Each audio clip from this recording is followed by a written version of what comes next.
Hello and welcome. I'm Meg McAllister, EPA Region 7 Administrator. Thank you so much for joining us today as we share information about a once-in-a-generation opportunity for communities across the nation and our region to reduce pollution, increase community resilience, and build the capacity to address climate change and environmental justice challenges within our neighborhoods.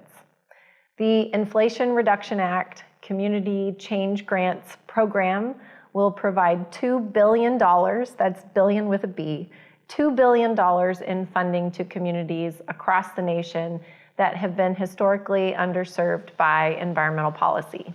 We are asking you to lead the way.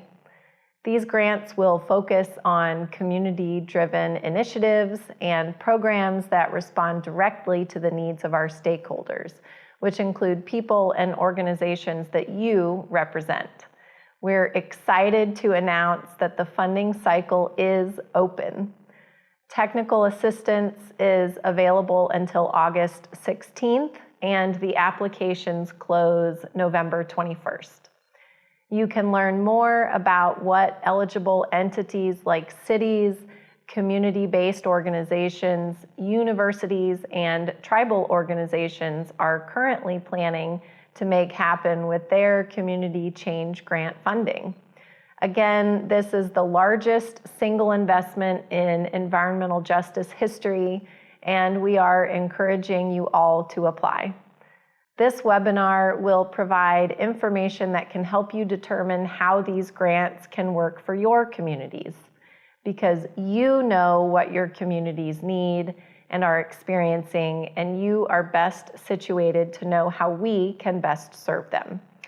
EPA Region 7 is grateful for our administration for this groundbreaking funding opportunity. From day one, President Biden has made environmental justice a top priority. He challenged the EPA to carry out his Justice 40 initiative, which ensures that 40% of the benefits of certain federal investments flow to underserved communities. These benefits are being fueled by the Bipartisan Infrastructure Law and Inflation Reduction Act. This is an unprecedented opportunity to better the health, safety, and economic welfare of our country and our region. At EPA Region 7, we are committed to working with you and bolstering our partnerships as we engage with people, places, ecosystems, and infrastructures that are the most vulnerable to adverse climate impacts. It takes all of us to work together to create a more resilient and equitable environment for everyone. With that, I will turn it over to Amy Bisagna and Monica Espinoza for more information about our Community Change Grants Program. Hello, I'm Amy Bisagna. And I'm Monica Espinoza. And we're representing the Environmental Protection Agency's Region 7. Our region covers Iowa, Kansas, Nebraska, and Missouri, and 9 tribal nations. Our diverse areas are known for its vibrant communities, rich agricultural heritage, and beautiful landscapes. And today, we're happy to share information with you about the largest investment in environmental justice history, the Community Change Grants. In today's video, we're going to dive into this historic opportunity to protect and improve our environment, which aims to uplift and benefit disadvantaged communities most adversely and disproportionately impacted by climate change, legacy pollution, and a myriad of historical disinvestments. With your help, we can solve hard problems and seek sustainable solutions. These are the biggest grants that our environmental justice program has ever offered. In fact, they are the single largest investment in environmental justice history, all going directly to communities most in need.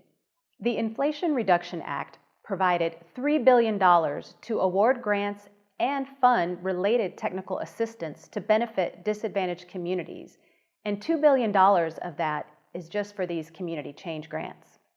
This program is funding multi-million-dollar projects. These projects are locally driven solutions, and they're expected to focus on deploying clean energy, strengthening climate resilience, and building capacity for communities to tackle those environmental and climate justice challenges. Solutions such as planting shade trees, zero emissions vehicles for community rideshare programs, backup power equipment, community composting and recycling, workforce development projects, getting lead or mold out of buildings, and even clean water infrastructure. In this video, we'll share some basics about the Community Change Grants Program, eligibility, and a little bit about each of the 2 tracks, as well as eligible project examples. The Community Change Grant application period is open now, and the deadline is November 21st. There is also an opportunity to request technical assistance for help with preparing and developing your application. Contact information for requesting technical assistance will be available at the end of this video. Again, Congress has appropriated $2 billion of funding as part of the Inflation Reduction Act. This is a historic grant amount and a huge opportunity. Applications are accepted on a rolling basis, and awards will be made on a rolling basis. There is a maximum of 2 applications per lead applicant, and projects must be completed within 3 years. There are 2 ways to apply, and both involve community-based nonprofit organizations. Partnership is a key component of this program. This graphic shows you can have either a partnership between 2 community-based nonprofit organizations or a partnership between a community-based organization and either a federally recognized tribe, a local government, or an institution of higher education. These partnerships are known as a statutory partnership for eligibility purposes. Additionally, the EPA identified 3 target investment areas so that communities with unique circumstances, geography, and needs can equitably compete for funding. These include federally recognized tribes, local governments, and institutions of higher education. You can also identify additional collaborating entities to lead projects. Applicants must demonstrate that their projects will benefit a disadvantaged community. And there are several ways to identify those communities. But there's also a tool to assist you, the IRA Disadvantaged Communities Map that's on EPA's website. In addition, farm worker communities and unincorporated communities with certain characteristics can also be shown to be disadvantaged. There are 2 grant categories. Track 1 focuses on the community-driven investments for change, which are the larger projects. EPA estimates there will be about 150 projects awarded at $10 to $20 million each. Track 1 projects must address at least 1 climate action strategy and 1 pollution reduction strategy. Here are some of the fantastic climate action activities to consider. Green infrastructure and nature-based solutions such as tree planting, stormwater projects, or public park spaces. Mobility and transportation options for preventing air pollution and improving public health and climate resilience through activities like creating bikeways, trails, and the use of zero-emission vehicles. Energy efficient, healthy, and resilient housing and buildings, with a focus on insulation, windows, cooking systems, and also ventilation systems.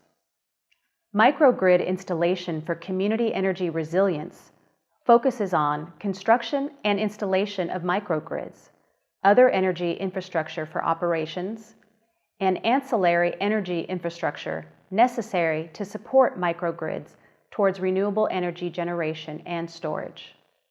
Community resilience hubs follow 3 goals: assess the acute climate risk, identify community gaps, and serve to design a plan to mitigate specific risks by creating or upgrading community facilities. These will serve as resilience hubs that remain open during an emergency. Operational purchase, such as backup power equipment and communication devices that operate with loss of power and telecommunication systems. Brownfields redevelopments, such as building and or upgrading existing structures and sites to improve community use while reducing greenhouse gas emissions through improving climate resilience or even implementing greening efforts like tree planting, park construction, or renovations, community garden developments that improve climate resilience.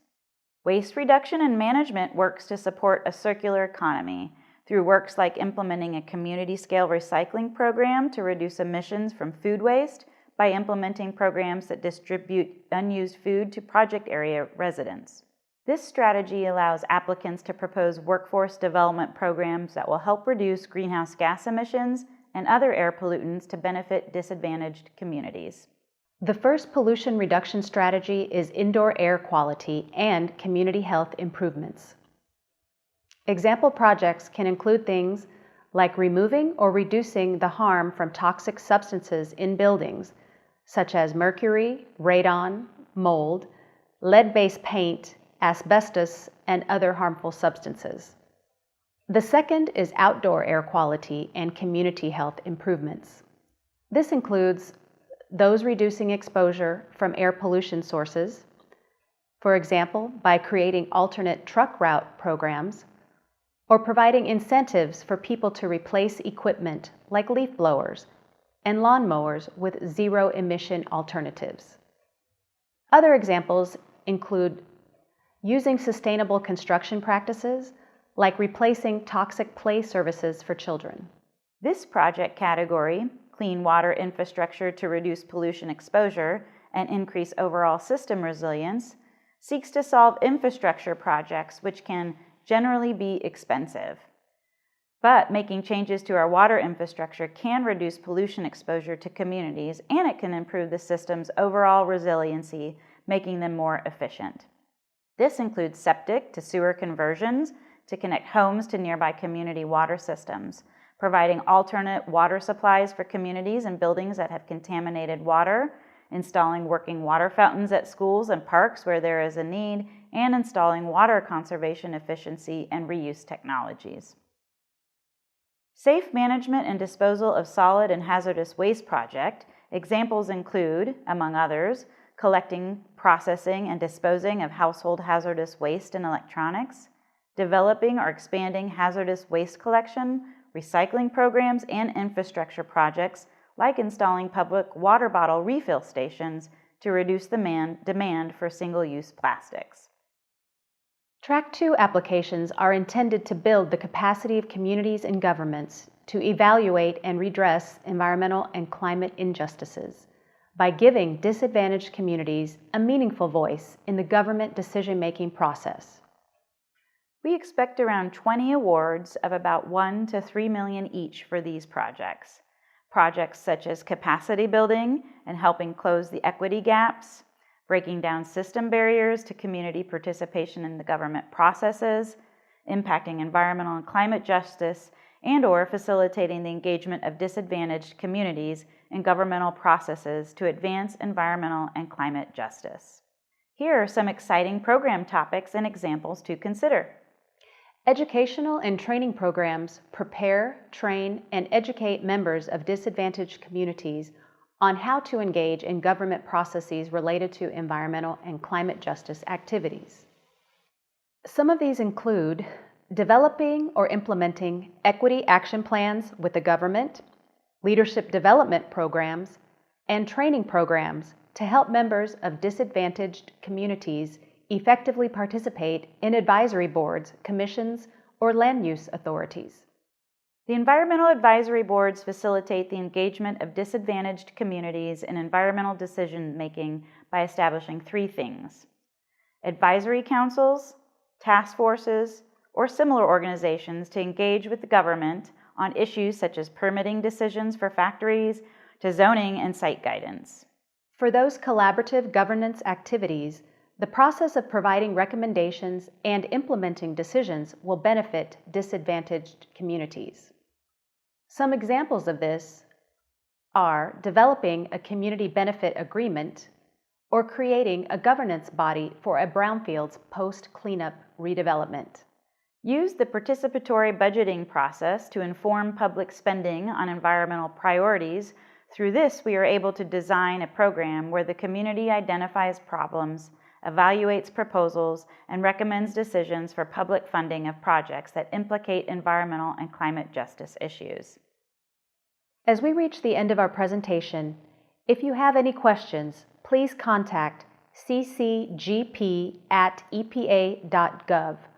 And I truly hope this overview of the community change grants has provided you with valuable information. The projects from the Notice of Funding Opportunity are designed to inspire and spark some of the best Region 7 innovative ideas. We hope to see you submit your application so we can all continue to serve our communities together.